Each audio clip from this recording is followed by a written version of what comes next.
Okay, आज हम लोग अपने लास्ट सेशन की तरफ मूव कर रहे हैं और लास्ट सेशन के अंदर हम लोग कुछ ऐसे लोगों के बारे में जानेंगे जो इंस्पिरेशनल हैं।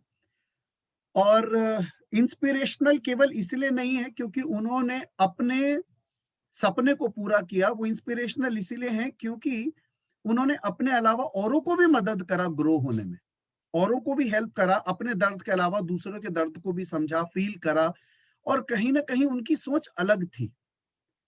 तो मेरी अपनी पर्सनल थिंकिंग में इन्हें हीरोज बोलता हूँ क्योंकि ये लोग कर्मयोगी हैं, जिन्होंने कुछ किया, बोलने से ज्यादा कुछ करके दिखाया। तो सबसे पहला एक वीडियो अ, मैं मदर टेरेसा का शेयर करूंगा और उससे भी पहले एक वीडियो शेयर कर रहा हूँ लीजेंड्स का जो मुझे बहुत पसंद है। I am sharing this video.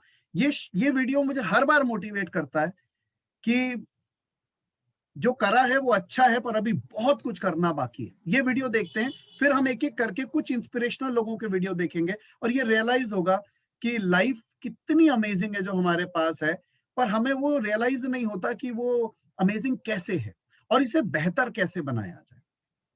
तो हम लोग एक एक करके इसको देखते जा रहे हैं, ठीक है। I am opening the first video.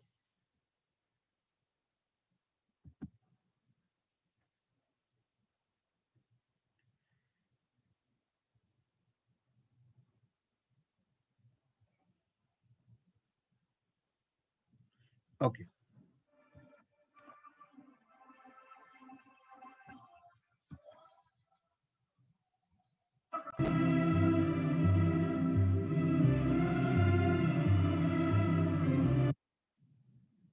मैं वीडियो को एक बार दोबारा से पीछे से स्टार्ट कर रहा हूं। आई होप आप देख भी पा रहे होंगे और सुन पा रहे होंगे इसे। लीजेंड्स कौन हैं जिनको पूरा संसार याद करता है? ऐसा उन्होंने क्या किया, ऐसे उनकी सोच में क्या खास था?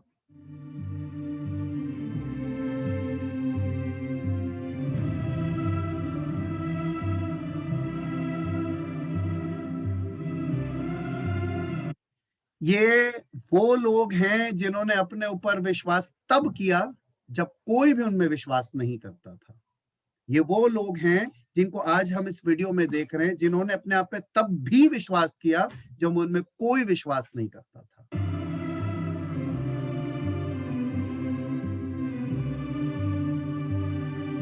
जिन्होंने हारने की बजाय ये मन बनाया कि मुझे लड़ना है, मुझे आगे बढ़ना है और उनकी अंतरात्मा ने जो भी उन्हें करने के लिए कहा, वो करते गए। उसमें विश्वास करते थे कि हाँ, मैं कर सकता हूं। आज उनकी आज उनका जो जीवन है वो हमारे लिए एक संदेश है।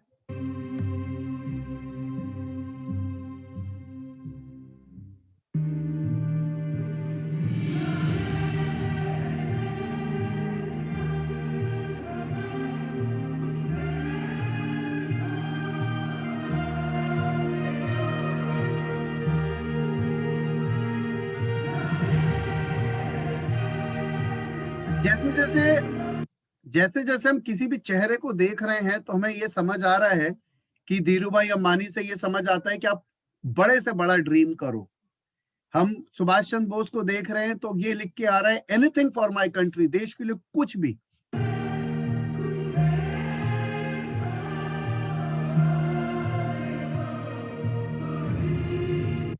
ये लीजेंड्स में क्या खास है? अपने अंदर विश्वास कि मैं अपने जीवन में कुछ भी कर सकता हूं।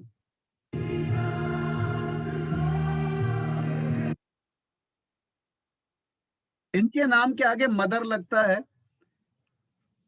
वो बायोलॉजिकली मदर नहीं थी, लेकिन पूरा विश्व मदर के नाम से बुलाता है। हम सोच सकते हैं कि कितना प्रेम इनके अंदर होगा, कितना प्रेम इनके अंदर होगा कि आज पूरा संसार उनको कितने रेवरेंस और रिगार्ड से देखता है।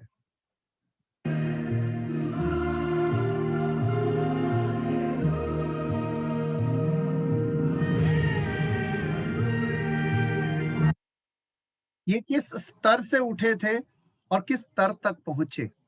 केवल देश को सर्व करते करते करते करते।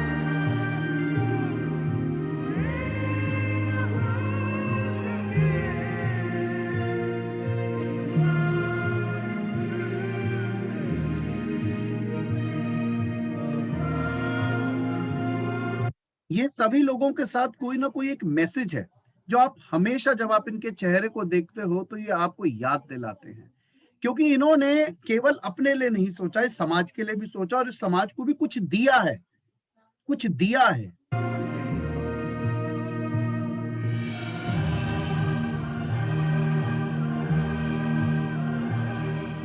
क्या चीज थी जिसने इन्हें अलग बनाया, क्या है जिसकी वजह से आज इनको हम वीडियो में देख रहे हैं।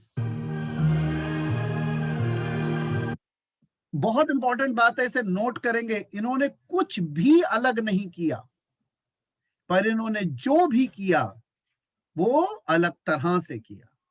They did not do anything different, इन्होंने कुछ भी अलग तरह से नहीं किया।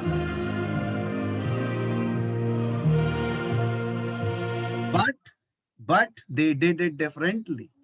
इन्होंने जितने भी लोगों के बारे में हम देख रहे हैं, सोच रहे हैं, समझ रहे हैं, इन्होंने कुछ भी अलग नहीं किया, पर जो भी किया उसे अलग तरह से किया। ये बहुत अलग सोच है कि मुझे कुछ अलग करने की जरूरत नहीं है, पर जो करूं उसे अलग तरह से करूं। यहीं से हम अलग होने लग जाते हैं, यहीं से हम अपने आप से फर्क होने लग जाते हैं।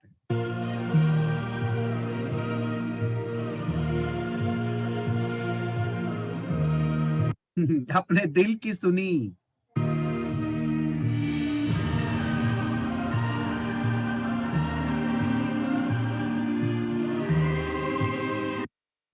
उनके अंदर हिम्मत थी ये कहने की कि मैं कर सकता हूं, हिम्मत थी ये बोलने की कि मैं कर सकता हूं।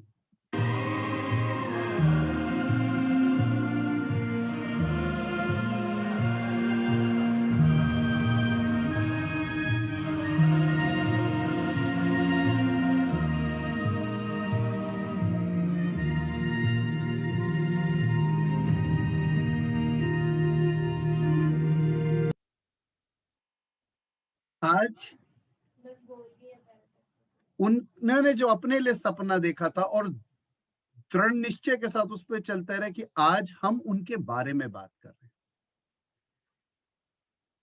हैं। आप एक बात बहुत कॉमनली ऑब्जर्व करोगे, ये सारे लोग ऐसे नहीं जो रईस परिवारों से हैं, ये बहुत अलग अलग तरीके के बैकग्राउंड से लोग हैं ये, लेकिन ये कहीं ना कहीं जो भी कर, चाहे वो सिंगिंग थी, समाज सेवा थी, क्रिकेट था, बिजनेस था, जो भी काम इनको किस्मत के साथ इनके साथ बधा, ये उसके अंदर बिल्कुल निरंतरता के साथ, एटीट्यूड के साथ बस लगे रहे।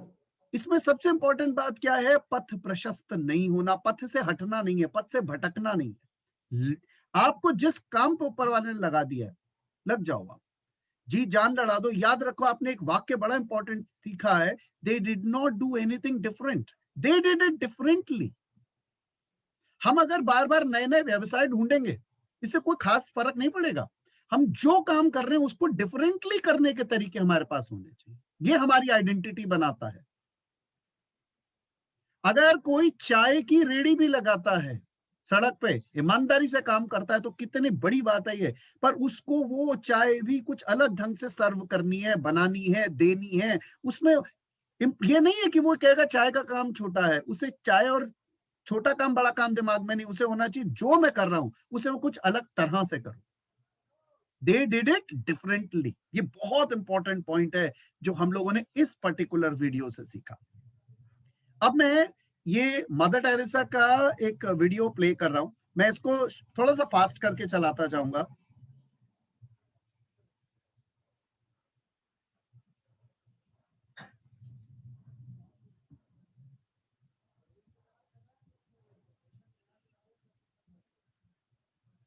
हम एक एक करके कुछ मॉरल्स निकालेंगे और कुछ खास अलग तरीके की बातें डिस्कस करते जाएंगे। Thank you.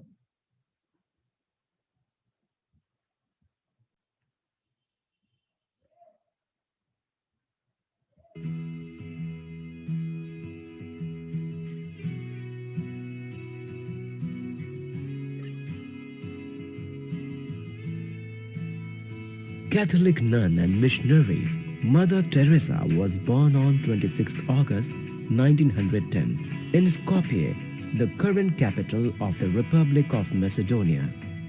The following day, She was baptized as Agnes Gonza Boyagiu. Her parents, Nicola and Drefine Boyagiu, were of Albanian descent.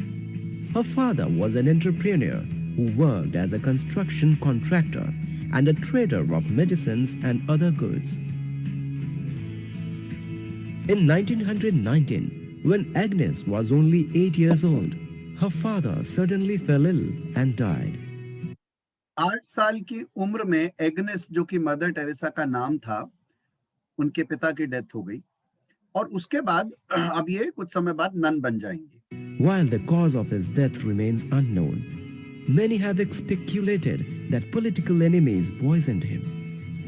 Agnes attended a convent-run primary school and then a state-run secondary school. As a girl, she sang in the local Sacred Heart Choir and was Mary Teresa. A year later, Sister Mary Teresa traveled to Darjeeling, India. In May, अब उसके बाद जैसे ही ये school join करती हैं as sister, वहां पढ़ाना शुरू करती हैं, दार्जिलिंग में पोस्टेड होती हैं। अभी तक लाइफ एकदम नॉर्मल चल रही है। घर में कुछ परेशानी आई, पारिवारिक परेशानी आई, पिता की डेथ हुई, उसके बाद वो सिस्टर बन गई, फिर उन्होंने पढ़ाना शुरू करा, इंडिया आ गई। अब देखेंगे किस तरह कोई टर्न आता है लाइफ में और इंसान की पूरी जिंदगी बदल देता है। in 1931, she made her first profession of vows. Afterwards, she was sent to Calcutta, where she was assigned to teach at St. Mary's High School for Girls, a school run by Loreto sisters and dedicated to teaching girls from the city's poorest Bengali families. On 24th May 1937, she took her final profession of vows to a life of poverty, chastity, and obedience. As was the custom of Loreto nuns, she took on the title of mother upon making her final vow. हुआ क्या, एक बार वो रात को जा रही होती हैं और वो कोई बहुत ज्यादा बीमार बंदे को देखती हैं और अंदर से ना पूरी तरह जैसे झंझोड़ जाता है इंसान उसके कष्ट को, उसकी तकलीफों को देख के, और उनके मन में, जिसको हम अंग्रेजी में कंपैशन कहते हैं, करुणा, वो उफाने मारने लगती है। उनको महसूस होने लग जाता है कि ये जो वो काम कर रही हैं, पढ़ा रही हैं, ये नोबल है, बहुत अच्छी बात है। लेकिन कहीं न कहीं वो किसी और काम के लिए आई हैं। और बस जैसे ही उनको ये रियलाइज़ होता है कि मेरे को इस काम को करना है, और वो स्कूल से रिज़ाइन करती हैं और उसके बाद एक मदर का टाइटल लेके इस इंस्टीट्यूशन को शुरू करती हैं। और आप सोचिए कि उसके बाद उनकी बायोग्राफी अगर आप पढ़ेंगे तो आपको समझ में आएगा कि चमत्कार पे चमत्कार घटते गए, क्योंकि जब आप अपने अंदर की अंतरात्मा को समझ जाते हो वो क्या गाइड कर रही है, तो आपको मार्ग बनता चला जाता है, आप रुकते नहीं हो। सोचिए कि आज वर्ल्ड में कितने इंस्टीट्यूट हैं जो मदर टेरेसा के सेंटर्स रन करे हुए हैं और वो कितने अमेजिंग काम कर रहे हैं। तो हमें उस बदलाव को, उस अंतरात्मा की आवाज को, उस परिवर्तन को, उस इशारों को, साथ ही साथ मैं ये भी कहूंगा कि उन अपॉर्चुनिटीज को समझना चाहिए जो समय के साथ हमें आते हैं। A year and a half of lobbying. In January 1948, she finally received approval from the local archbishop. Donning the blue and white sari that she would always wear in public for the rest of her life, she left the Loreto convent and wandered out of the city. After 6 months of basic medical training, she voyaged for the first time into Calcutta's slums with no more specific goal than to aid the unwanted and the unloved.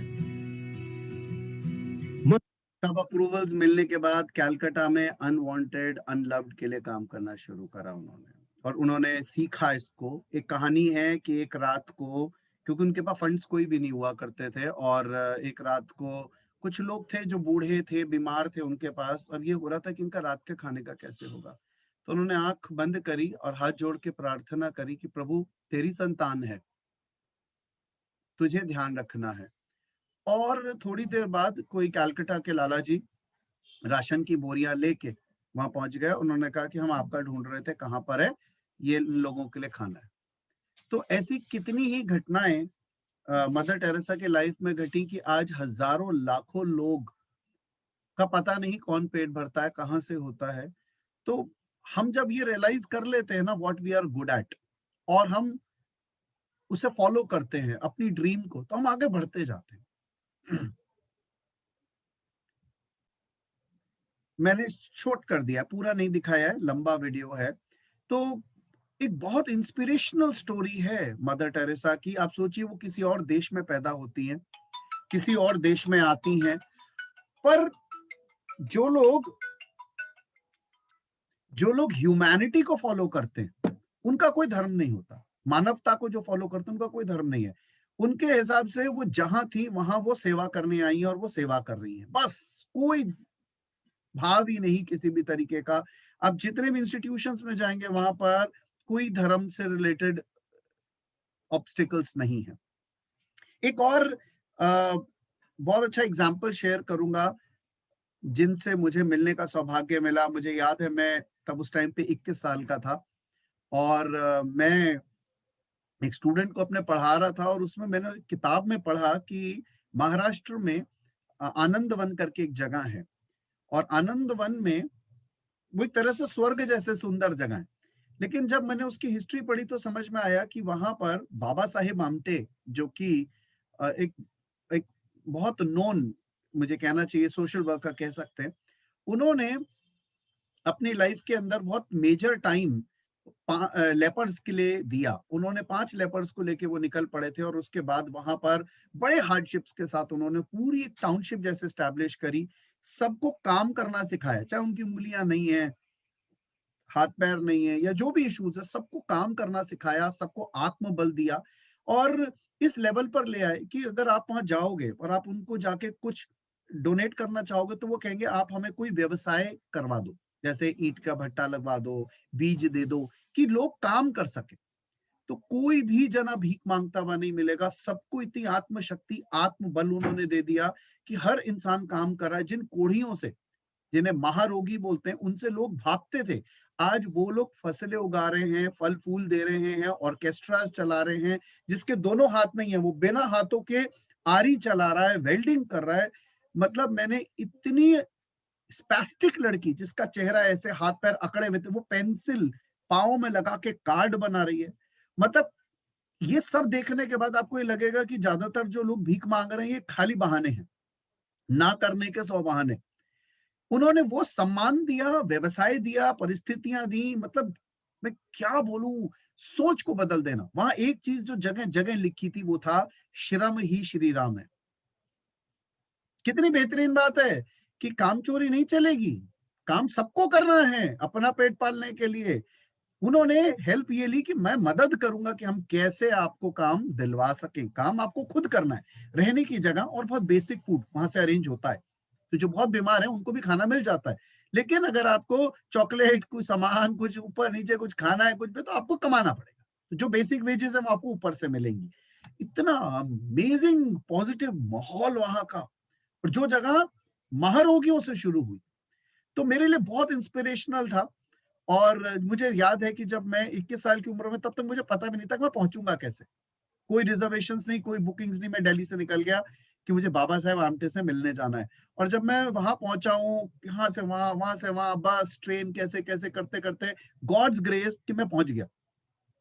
तो I was so happy. तो मैंने उनसे कहा कि मैं आपके दर्शन करने आया हूँ। तो बोले आम इंसान से दर्शन नहीं, मुलाकात की जाती है। ये और भी अमेजिंग है, ये और भी अमेजिंग है। हाथ ऐसा था, जब मैंने हाथ उनसे मिलाया, ऐसा लग रहा था मैंने किसी पहलवान से हाथ मिलाया। He was 82 83 that time. 82 83 साल की उम्र थी उनकी, तब बेड पे थे, कमर में बेल्ट लगी हुई थी। आज भी मैं याद कर रहा हूं, पर एक इंसान ने अपनी सोच से, अपने परिवार की मदद के साथ हजारों लाखों लोगों के जीवन को रूपांतरित कर दिया। मैंने अपनी आंखों से देखा। मैं बहुत आनंदित महसूस कर रहा था कि मैं कर्म योगियों से मिल पा रहा हूँ, जिनके अंदर प्योर सोल्स हैं। They are pure souls, saints, जिनको हम संत कहते हैं ना, एक्चुअल संत जिसको कह सकते हैं आप। Amazing amazing amazing. और ये बहुत बड़ा ट्रांसफॉर्मेशन है जो वहां पे मैंने देखा। छोटा सा वीडियो शेयर कर रहा हूँ, फिर करूंगा ऑरोविल के बारे में बात। ये बड़े अलग अलग तरीके के एग्जाम्पल्स हैं जो लोग कुछ अलग कर पाए। I am just opening this video, just a minute.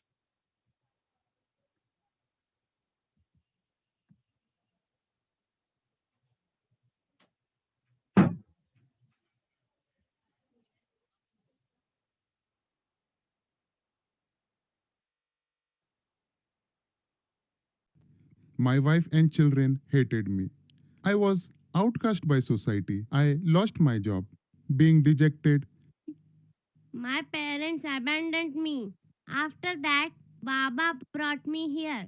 My Spoke properly with People me. feared even my shadow. I was waiting for death. ये आप जितने भी लोगों के देख रहे हैं, चाहे वो ब्लाइंड हो, चाहे वो लेपर हो, महारोगी हो, वृद्ध हो, बीमार हो, ये सब अलग अलग लोग हैं जो जो धीरे धीरे आनंदवन आए। और इनमें से कोई भी ऐसा नहीं है जो भीख मांगता हो, जो दरिद्र हो। ये सब कमाते हैं और खाते हैं। उन्होंने सब में स्किल दी, आत्मविश्वास दिया, खड़े हो और काम करो। My life was meaningless. Death would be better than this disappointing and torturous life, but death didn't oblige such broken-spirited, lepers, handicapped, blind, orphaned, abandoned women and old people with a painful past. But today in Anandvan, theirs is a changed situation. एक पूरा बंजर land, I think 50 एकड़ के आसपास का government ने इन्हें 1952 या कुछ में दिया था, जिसमें पानी निकालना मुश्किल था। पर इन्होंने इनके अथक प्रयासों से आज ये स्थिति है आनंदवन की। इतना सुंदर जगह है वो। Here they have found a key to a new life, to dream and to work intensely towards its fulfillment and expanding their boundaries of happiness. Yes, Anandvan is truly the rightful home which enlightens the ignorant. Here, the untamed sky is limitless for the flights of their fruitful work. The tender heart of the black soil is ready to yield green gold. The sun, who has brightened their world and energized countless minds, is Baba Amte.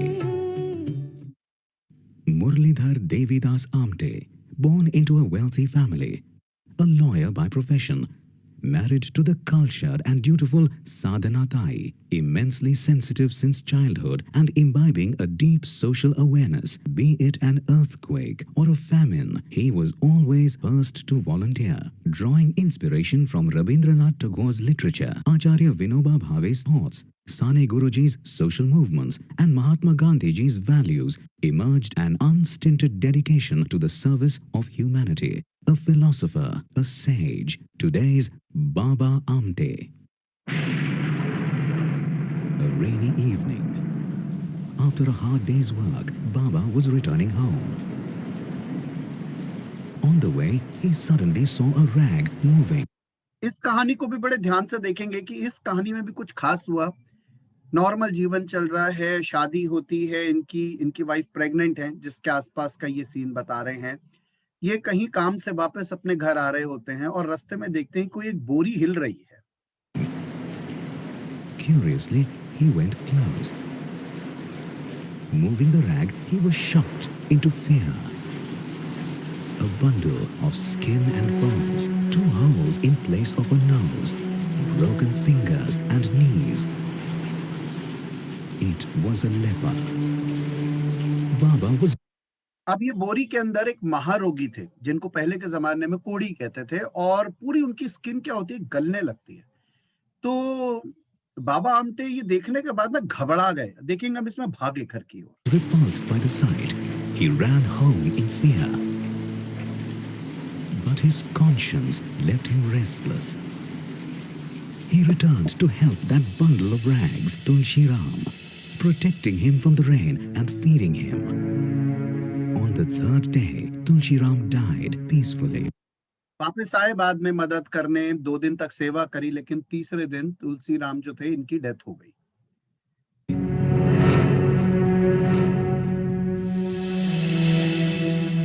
Having considered himself bold and courageous, Baba was introduced to raw fear at the sight of Tulsi Ram's corpse.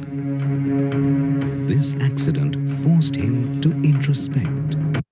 अब देखते हैं कि ये जो परिस्थिति होती इनके जीवन में हुई, इसने इनके भय को, इनके डर को खत्म कर दिया, एकदम बिंदास। ये उस जमाने की बात है जब इनको श्रापित बोलते थे, लोग उनके पास भी नहीं जाते थे, उधर का पानी हवा भी नहीं लेते थे। उस जमाने में ये भयमुक्त हुए और कहीं ना कहीं इनके मन में आया कि नहीं, मैं ऐसा नहीं जी सकता, मुझे कुछ करना होगा। और उसके बाद से इन्होंने कहीं ना कहीं अपना नहीं और सबका कितनों का जीवन रूपांतरित किया। The next 6 months were a continuous internal struggle. He finally concluded, where there is fear, there is no love. Where there is no love, there is no God. ये वाक्य बहुत अच्छा है कि जहां भय है वहां प्रेम नहीं, जहां प्रेम नहीं वहां परमात्मा नहीं। भयमुक्त तो हो गए तो उन्हें अब सब में परमात्मा दिखने लग गया और सेवा का भाव स्ट्रांग हो गया, बहुत strong. He liked to remain loyal with the Abhay Sadhak Award, once awarded by Mahatma Gandhi.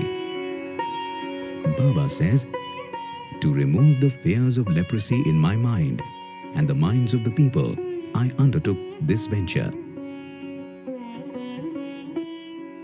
A relentless endeavor started and the seed of Anandvan was sown. Baba spent 6 months in Calcutta to take medical training, and on returning, he started his medical service. उन्होंने ये medical training ली और उसके बाद ये service शुरू करी। In fact ये कहते हैं कि कोढ़ की दवा का टेस्ट उन्होंने अपने ऊपर करवाया था, चेक कराने के लिए कि कितनी सक्सेसफुल है। बाद में वो दवा आई जिसके बाद वो स्प्रेड नहीं होती, पहले वो स्प्रेड होती थी उस जमाने में। With the help of medicines like dimene or diphenyl sulfone, he treated. After 3 laborious years, Anandvan bloomed. 3 साल तक तो उन लोग के लिए रहना दूभर था, फिर धीरे धीरे लैंड मिला, लैंड में पानी नहीं था, करते करते कितनी मुसीबतों से लोग बढ़ते गए, कोई तरीके नहीं थे आगे बढ़ने के लिए, बहुत तकलीफें आई उनको, लेकिन करते गए। आज ये परिस्थिति है। And not boys of this hospital are its former patients. The cleanliness. आज वहाँ हॉस्पिटल्स हैं, स्कूल्स हैं, लेप्रेसी होम्स जहाँ पे लोग सब काम करते हैं, हैंडीकैप लोग सब काम करते हैं, सब कोई काम करते हैं। मतलब आप किसी को बेबस और बेचारा नहीं कह सकते, सब अपने पांव पर रह रहे हैं, अपने जीवन को जी रहे हैं। वृद्ध लोग भी कहीं ना कहीं अपने अकॉर्डिंग लाइफ को मैनेज कर रहे हैं। एक बहुत अमेजिंग सी सोच है, श्रम ही श्री राम है। आप देखो, बेगर्स जो रोड पर भीख मांग रहे होते हैं, वो कितना बड़ा इशू है। हमें नजर आता है कि प्रोफेशनल है, ये काम नहीं करना चाहते इसलिए पैसा मांग रहे हैं, ये मुसीबत में नहीं है। सोचिए कि कोई एक इंसान जो इस सोच को उनमें बदल दे, सोच बदल दे। हम सब 10, 20, 50 रुपए तो दे सकते हैं, सोच नहीं बदल सकते। इनफैक्ट हमारे 10 रुपए उनकी शर्म का मतलब क्या होता है? हाँ जी, शर्म का मतलब सर, शर्म का क्या मतलब होता है? श्रम, श्रम, श्रम का मतलब मेहनत। श्रम ही श्री राम है। श्रम का मतलब मेहनत। Hard work is God. श्रम, जी, श्रम इज हार्ड वर्क। श्रम ही श्री राम है। ये वहां लिखा हुआ था रुचिका। इसका मतलब ये है कि जो मेहनत कर रहा है वही परमात्मा, मतलब मेहनत से ही परमात्मा पाया जा सकता है। कुछ इस तरीके का मतलब हम समझ सकते हैं। तो ये 2 मैंने आपको पर्टिकुलरली स्टोरीज बताई। दोनों में क्या था, वो सजग हो गए थे कि वो कुछ करने आए हैं। ऐसे एक तीसरा बड़ा प्यारा एक्सपेरिमेंट शेयर करता हूं। आपने औरबिंदो जी का नाम सुना होगा, बिल्कुल सुना होगा। उनके साथ एक सेंट रहती थी लेडी, जिनको मदर कहते थे। और इन्होंने कल्पना करी अपने मन में कि काश कोई ऐसा स्थान हो जहां लोग भेदभाव से परे रह सके। कोई ना पूछे कि तुम जैन हो कि खान हो, खन्ना हो कि कुमार हो, वाल्मीकि हो, या ये कोई ना पूछे। कोई धर्म का, जात का, रंग का, नाम का कोई भेदभाव, भाषा का, कि तुम पंजाबी हो कि गुजराती हो, ऐसा कोई ना पूछे। हम इंसान की तरह प्रेम के साथ जी सके। कितनी बेहतरीन कल्पना थी उनकी। और 1960 में इसकी बुनियाद डाली गई। भारत में पौंडीचेरी के पास ऑरोविल नाम का एक टाउनशिप है, जहां पता नहीं कितने देश के लोग रहते हैं। मैं वहां 2 बार जा चुका हूं। एक बार तो 10 दिन रहा हूं, एक बार और भी 3-4 दिन रहा हूं। आप किसी से पूछना, आर यू अ तमिलियन, क्या आप तमिलनाडु से हो, तो कहेगा मैं ऑरोविलियन हूं। ऑरोविल नाम है ना उस शहर का। क्या आप फ्रांस से हो, मैं ऑरोविलियन हूं। क्या आप जर्मनी से हो, मैं ऑरोविलियन हूं। उनकी पहचान एक ही है, वो इंसान है या ऑरोविलियन है, कोई नहीं बताएगा आपको। क्योंकि जब उन्होंने बुनियाद डाली थी तो पता नहीं कितने 100-150 देशों की मट्टी को एक मट्टी में मिला दिया था और एक मट्टी कर दिया था। गजब है ऐसी जगहों पे जाना, ऐसी चीजें को देखना, अनुभव करना।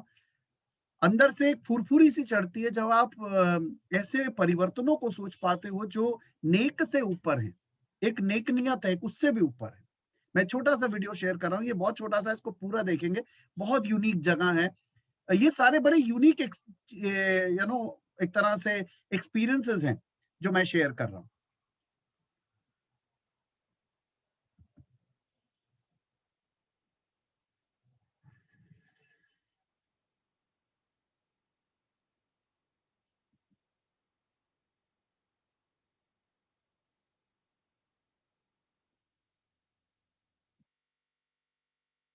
आज हम बात करेंगे एक ऐसी जगह की।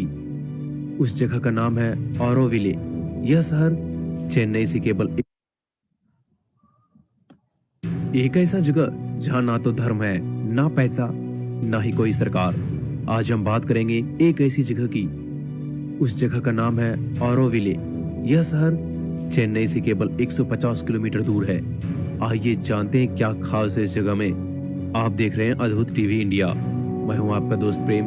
अगर आपने हमारे चैनल को अभी तक सब्सक्राइब नहीं किया है तो भी कर लीजिए, ताकि आप ऑरोविले शहर की स्थापना साल 1968 में मीरा अल्फाजो ने की थी। इस जगह को सिटी ऑफ डाउन भी कहा जाता है, यानी भोर का शहर। आप सभी को जानकर हैरानी होगी कि इस शहर को बसाने के पीछे सिर्फ एक ही मकसद था कि लोग यहाँ पर जात पात, ऊंच नीच और भेदभाव से दूर रहे। यहाँ कोई भी इंसान आकर रह सकता है, लेकिन शर्त सिर्फ इतनी है कि उसे एक सेवक के तौर पर रहना होगा। इस शहर की आबादी 2500 के करीब है। इस शहर में ऐसी सुविधाएं मौजूद है कि अच्छे से अच्छा बड़ा शहर भी इसके सामने टिक नहीं पाता। यह अपने आप में एक छोटा सा स्मार्ट शहर है। मीरा अल्फांसा श्री अरबिंदो स्पिरिचुअल स्ट्रीट में 29 मार्च 1914 को पांडिचेरी आई थी और प्रथम विश्व युद्ध के बाद वह उस समय के लिए जापान चली गई थी, लेकिन साल 1920 में वह वापस से पांडिचेरी आ गई। फिर साल 1924 में श्री अरबिंदो स्पिरिचुअल संस्थान से जुड़ गई, जनसेवा के कार्य करने लगी। साल 1968 आते आते उन्होंने ऑरोविले की स्थापना कर दी, जिसे यूनिवर्सल सिटी का नाम दिया गया, जहां कोई भी आकर रह सकता है। इस शहर में 42 देशों के लोग रहते हैं। इनमें 30% भारतीय भी है। यहाँ स्कूल, अस्पताल से लेकर यूनिवर्सिटी तक लोगों की जरूरत की हर चीज मौजूद है। यहाँ पर एक मंदिर भी है। हालांकि मंदिर में किसी धर्म से जुड़े भगवान की पूजा नहीं होती। यहाँ सिर्फ लोग आते हैं और योगा करते हैं।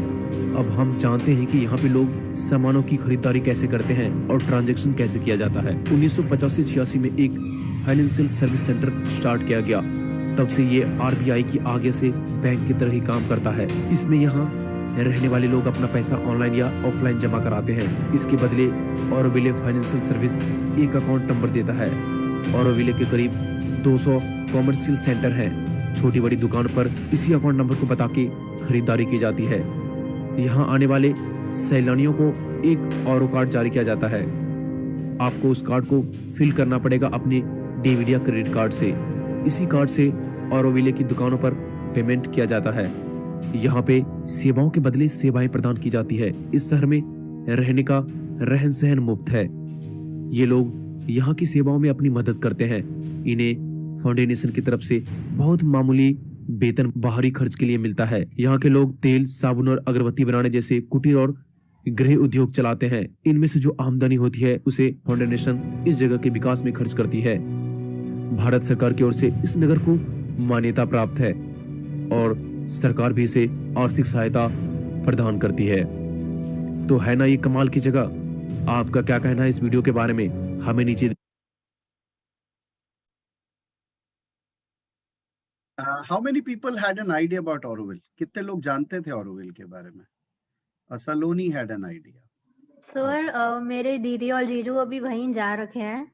बहुत अच्छा। वो Very nice. 10 डेज के लिए गए थे, बट वहां जाके उन्हें ऐसे हो गया कि हम 1 मंथ बाद आएंगे। Very nice. अच्छी बात ये जो भी है ना, ये कुछ अलग है। ये सब कुछ ये बहुत कॉमन नहीं है। सोचिए कि कोई एक इंसान एक सपना देखता है, उसको आसान नहीं होता। किसी भी सपने को एकदम से पूरा होना आसान नहीं होता। जब भी आप कोई सपना देखोगे, हिम्मत करोगे आगे बढ़ने की, आप देखोगे मुसीबतें आनी शुरू हो जाएंगी। कोई ना कोई हर्डल्स आएंगे, रुकावटें आएंगी, और सबसे शुरू में ज्यादा आएंगी। लेकिन अगर आपने हिम्मत बनाए रखी, बस थोड़ा सा समय, बस कहते हैं ना पहाड़ की चढ़ाई मुश्किल होती है, बस एक बार हिम्मत कर लो, एक बार हिम्मत कर लो, एक बार हिम्मत कर लो, चोटी तक पहुंच जाओ। फिर तो आसान है उतरना। और एक बार चढ़ना सीख लिया तो अगर उतरने के बाद फिर चढ़ाई आई तो चढ़ जाओगे। हमें बस पहली बार चढ़ाई मुश्किल पड़ती है, उसके बाद चढ़ाई सिखा देती है चढ़ना कैसे है, सरल हो जाता है। ये सभी लोगों ने जो भी कुछ कर दिखाया अलौकिक है, अलौकिक, यूनिक।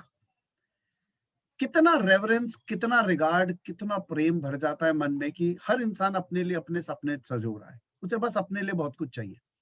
कितने कम लोग हैं जिनका दिल दूसरों के लिए भी धड़कता है। ये लोगों से, खास करके बाबा साहेब आमटे से मिलना, मदर टेरेसा से मिलना, या इनकी इन क्रिएशंस को देखना, क्योंकि मदर टेरेसा से कैसे मैं जुड़ा, मैं अपनी एक छोटी सी कहानी बताता हूँ। मेरी जो ये जर्नी थी, जैसे अब हम आत्मंथन में जुड़े हैं, ये 16 साल की उम्र में प्रॉपरली शुरू हो गई थी। जैसे मैंने लोगों की लाइफ में बोला कि कोई टर्निंग पॉइंट थे। 16 साल की एज में मुझे ध्यान है, मैं अपने 10th में था, मैं गिटार सीखने जाता था। शाम को मैं अपनी गिटार क्लास में था और गिटार सीख रहे थे, एकदम से लाइट चली गई। जैसे बत्ती गई तो एकदम से वहां अंधेरा हो गया। शायद 2 मिनट में उन्होंने ऑन करा होगा इन्वर्टर या कुछ, तब तक अंधेरा था। तो मैंने अपनी टीचर से पूछा कि यहाँ तो हमारे पास इन्वर्टर है और वो इमरजेंसी लाइट है और हमने तो फट से जला लिया, जिनके घर कुछ भी नहीं होता होगा वो क्या करते होंगे? तो उन्होंने मेरी तरफ देख के बोला, don't curse darkness, light a lamp. मुझे ऐसा लगा कि मतलब बात समझ नहीं आई। क्या कहा उन्होंने? कोसो मत, दिया जलाओ। तो मैंने तो क्वेश्चन सिंपल सा पूछा था कि मतलब वो क्या करते हैं, सरल क्वेश्चन था, पर क्वेश्चन के बदले कॉन्ट्रा क्वेश्चन एक तरीके से आया। जवाब उन्होंने कोई नहीं दिया। वापस आते आते मैं रास्ते भर सोचता रहा कि कौन सा दिया जलाना है मैंने, क्या ऐसा है जो मुझे करना है। अब एक 10th का बच्चा जो 16 साल का होगा, वो क्या कर सकता है एक समाज में? बहुत लिमिटेशन है। घर से भी सपोर्ट मिलनी मुश्किल है क्योंकि पढ़ाई इंपॉर्टेंट है, करियर इंपॉर्टेंट है। टीचर्स सुनेंगे तो वो कहेंगे पहले अपनी पढ़ाई निपटाओ। तो आपकी तो लिमिटेशंस बहुत जबरदस्त है। पर रात में मैं ठीक से सो नहीं पाया। रात भर कुछ उधेड़-बुन मेरे दिमाग में चलती रही। मेरा स्कूल जो था वो पैट्रिक एंड ब्रदर स्कूल था, सेंट मेरीज। तो हमारे यहाँ हम लोगों ने ब्रदर बोलते हैं, जो फादर्स के हो या ब्रदर्स का हो। मॉर्निंग में मैं प्रिंसिपल के ऑफिस में था, मेरे हाथ में एक एप्लीकेशन थी कि मैं एक संस्था शुरू करना चाहता हूँ स्कूल में, अपने क्लासमेट्स के साथ, टीचर्स के साथ मिलके, जिसमें मैं उसका नाम रखना चाहता हूं स्टूडेंट्स इनोवेशन सोसाइटी। इनोवेशन का मतलब होता है परिवर्तन, बदलाव। तो उन्होंने ये देख के मेरे पे स्माइल करा और मुझे कहा कि मतलब बहुत मुस्कुराए, मुझे ठीक से एक्सप्रेशन याद नहीं है, पर मैंने उनसे कहा कि मुझे आपका साइन चाहिए इस पे। तो बोले नहीं, this is the time to study, अभी पढ़ो, अभी ये सब नहीं, अब 10th 11th है, पढ़ो। तो मैंने उनसे कहा कि ब्रदर मेरे को साइन चाहिए, मैं कुछ करना चाहता हूँ। बोले कितने लोग हैं तुम्हारी क्लास में से तुम्हारे साथ? तो मैंने कहा कि कितने लोग के साइन चाहिए? बोले 25-30 लोग होने चाहिए जो तुम्हारे जैसे विचार के हों। तो मेरा जनरली भी रिलेशन सभी से अच्छे रहते हैं, तो मैंने क्लास में सबसे कहा कि बस सिग्नेचर चाहिए, मैं किसी को लोड नहीं दूंगा, मैं सब अकेले देख लूंगा, मुझे साथ चाहिए क्योंकि साइन चाहिए। उन्होंने कहा ठीक है, उनको कोई फर्क नहीं पड़ रहा था क्योंकि स्टूडेंट से सिग्नेचर की वैसे भी कोई वैल्यू नहीं होती, तो उन्होंने साइन कर दी कि ठीक है, कह रहे तो कर देते, कितना लोड लेने की जरूरत है। सिग्नेचर्स हो गए 36 लोगों के। ले जाके मैंने उनसे कहा कि सब लोग मेरे साथ ही हैं, ये मुझे मदद भी करेंगे, एंड आई न्यू मदद करेंगे, मदद हुई आके। उन्होंने कहा ठीक है, मैं साइन तो कर देता हूँ, बड़े डाउट के साथ, क्या करोगे? मैंने उन्हें प्लान बताया। बोले पढ़ाई। मैंने कहा हैम्पर नहीं होगी, मेरी जिम्मेदारी है। जैसे अंदर से एक फायर सी थी कि मुझे, मैं अब बैठ नहीं सकता, कुछ करना है, और साइन मिल गया। जैसे सिग्नेचर मिला, एक बोर्ड मिल गया, एक दिन मिल गया असेंबली के लिए।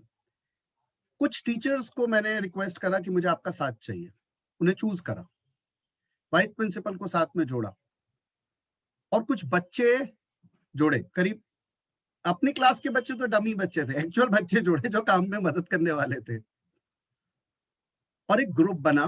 मैं अभी इमेज शेयर करूंगा। पहला ग्रुप बना जिसके अंदर एक इंडिविजुअल ऑर्गेनाइजेशन स्कूल में काम कर, ये स्कूल के लिए भी बड़ा अजीब था और सभी स्कूलों के लिए अजीब था कि ये ऐसा क्या है।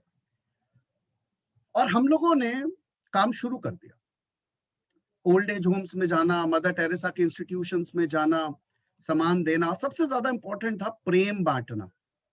ओल्ड एज में हमने रियलाइज करा कि सामान देने बहुत लोग आते हैं, पर उनको चाहिए प्यार, वो अपने बच्चों को मिस करते हैं। बस हम वो बहुत अच्छा दे पाते थे, सामान तो हम पे भी कम था, पर प्यार बहुत था। हुचक के गले लगना, पांव छूना, उनके हाल पूछने जाना, और ये धीरे धीरे एक संपर्क स्थापित हो गया, जैसे कि बच्चे और बड़ों के बीच होता है। फिर ऑर्फनेजेस में जाना, और धीरे धीरे मेरी क्लास के बच्चे भी मेरे साथ जाने लगे। यहां तक कि जब मैंने अपने कुछ एक दो क्लासमेट्स की आंख में आंसू देखे किसी ऑर्फन बच्चों को देख के, तो मुझे लगा पर्पस पूरा हो गया। मैंने ब्रदर प्रिंसिपल से कहा था अगर एक इंसान में भी मैं परिवर्तन ला पाया तो मेरे 2 साल के एफर्ट सक्सेस है। 2 साल बाद तो मुझे स्कूल से जाना ही था। तो उन्होंने कहा ठीक है, let's see, let's hope for the best, let's see what you do. और उस एक साल बहुत मुसीबतें थी। अब 16-17 साल के लड़के के लिए तो हार्डशिप है ना। आज मैं एक स्ट्रॉन्ग मैच्योर इंसान हूं, तो मैं बहुत कुछ अपने मर्जी से कर सकता हूं, पर उस टाइम पे भी हिम्मत नहीं हारी, और मुझे महसूस हो रहा था कि बहुत कुछ करना है। इनफैक्ट टीचर्स, क्योंकि वो एफर्ट्स दिख रहे थे सबको, वो प्यार महसूस हो रहा था। मैंने टीचर से कहा जो लंच का ब्रेक टाइम होता है 20 मिनट का, मैं चाहता हूं उसमें भी आप कुछ क्लासेस लें। तो जो टॉपिक स्कूल में नहीं पढ़ाए जाते थे, हम उसके सेशन टीचर्स उस समय लेते थे। फिर बहुत सारी और एक्टिविटी शुरू होती गई। हम अब्दुल्लापुर जेल गए, वहां जाके हमने कुछ कुछ किया, मतलब रोज का कुछ होने लग गया। सोसाइटी के लिए बस इंप्रूवमेंट स्केल पे काम कर रहे थे। पढ़ाई मुझे बिल्कुल ध्यान नहीं थी कि क्या स्केल पे चल रही है, पर वो गॉड्स ग्रेस था कि मैं पोजीशन होल्डर्स में से था क्लास के अंदर। ये लेवल आ गया कि 1 साल के अंदर मेरे पास रिटन परमिशन थी स्कूल से कि कभी भी बाहर जा सकता है, किस क्लास से कभी भी निकल सकता है, एक तरह रिटन पास, एनी टाइम एनीवेयर, गाड़ी अवेलेबल स्कूल से। आई डोंट नो ये क्या होने लग गया था, लेकिन कुछ ऐसा महसूस हो रहा था जैसे आपको कहीं से मदद मिल रही है, प्यार मिल रहा है, सपोर्ट मिल रही है, हर्डल्स हटते जा रहे हैं। मैं एक इमेज शेयर करता हूं, मैंने अभी कोशिश करी ढूंढने की, just a minute.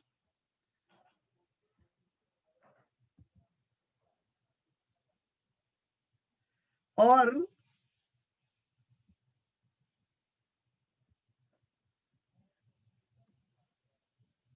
it is taking time to open.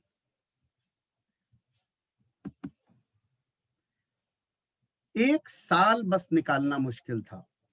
पहला 1 साल ऐसा लग रहा था ये साल पार हो जाए, क्योंकि उन्होंने कहा था कि अगर 1 साल पार हो गया तो फिर स्कूल इसे एडॉप्ट कर लेगा, ये स्कूल की संस्था हो जाएगी और हम मदद करेंगे, बैजेस देंगे, अपॉइंट करेंगे, बहुत कुछ करेंगे। ये हो रहा था ये साल निकल जाए। और मैं शेयर करता हूँ,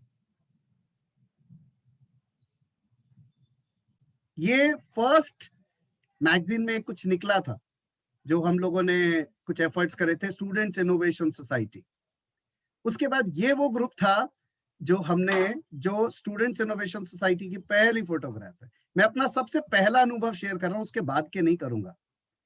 ये मैं बैठा हुआ हूँ, ये सारा फर्स्ट एक्चुअल वर्किंग ग्रुप था जो कि अलग से एक्नॉलेज किया गया कि ये लोग पढ़ाई के अलावा, क्योंकि मुझे हमेशा महसूस होता था यूथ बहुत कुछ कर सकता है, वो या तो रिलेशनशिप में फंसा हुआ है या वो अपना करियर, तो उसे बस केवल माए की ही चिंता खा रही है कि मेरा करियर और मेरा रिलेशनशिप।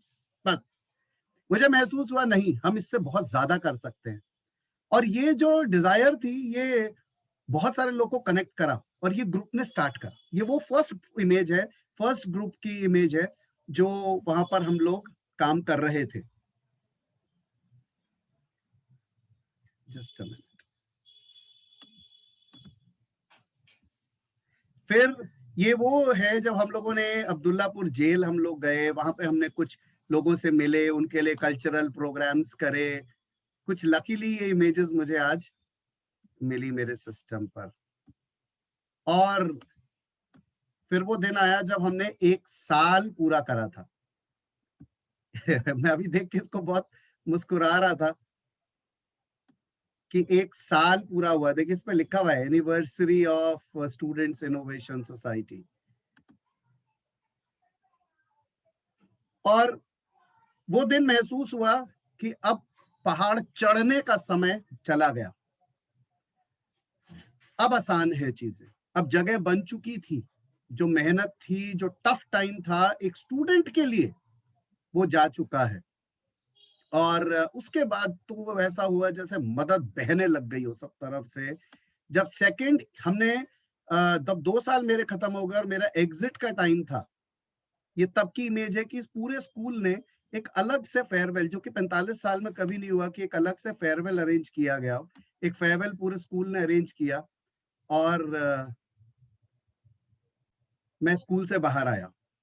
वो 2 साल, जस्ट इमेजिन, वो मुझे ये ना कहते don't curse darkness light a lamp, मुझे उस समय अजीब लगा और रात भर ना सोचता। वो 2 साल, केवल 16-17 साल की उम्र, लेकिन ऐसा लग रहा था कि जैसे कुछ हो रहा है। और उसके बाद आज 26 साल हो गए स्टूडेंट्स इनोवेशन सोसाइटी को स्कूल में चलते हुए, 26 वर्ष हो गए। वो दिया जल रहा है। पता नहीं कितने स्टूडेंट्स हैं जो उसमें लगे हुए हैं, बहुत सारे काम कर रहे हैं। मैं पलट के नहीं गया कभी भी, क्योंकि मालिक का काम नहीं है हक अदा करना अपने बगीचे के ऊपर, पर मैं पता करता रहता हूँ कि बगीचे में पौधे उग रहे हैं नहीं उग रहे, फल आ रहे हैं नहीं आ रहे, दैट्स इट। पर बहुत आनंद महसूस होता है कि जब ये पता चलता है कि अरे वाह, आज भी वो संस्था चल रही है। वो तो 16 साल का था मैं, तब की बात है, लेकिन आज तक ये मेरी जर्नी चल रही है जो 16 साल की उम्र में शुरू हुई थी। बहुत छोटी सी कहानी है, स्टूडेंट की स्टोरी, कोई बहुत बड़ी चीजें नहीं है, पर स्टूडेंट्स के लिए उनके वर्ल्ड भी बड़े हुआ करते हैं। उनको भी फाइट करना है, उनके स्कूल में टीचर्स है, मैनेजमेंट इश्यूज है, पॉलिटिक्स है, वो उसे भी फाइट कर रहे हैं। तो कहीं ना कहीं ये इंस्पायरिंग है हम सब के लिए। और अब आत्ममंथन या इससे पहले कि जितने भी वेंचर्स हैं, जो एनजीओज हैं या जो वेंचर्स हैं, ये मोटिवेट ही कर रहे हैं। कोई रीजन ही नहीं है पलट के देखने का। हमारी प्रोफेशनल लाइफ हमारा एक हिस्सा है जो हमारे लिए अलग है, और ये एक अलग पार्ट है जिंदगी का। पर जो मैं कहने की कोशिश कर रहा हूं वो ये है कि हमें बस हिम्मत करनी है, मार्ग बनता चला जाएगा। सब कुछ पॉसिबल है, सब कुछ पॉसिबल है।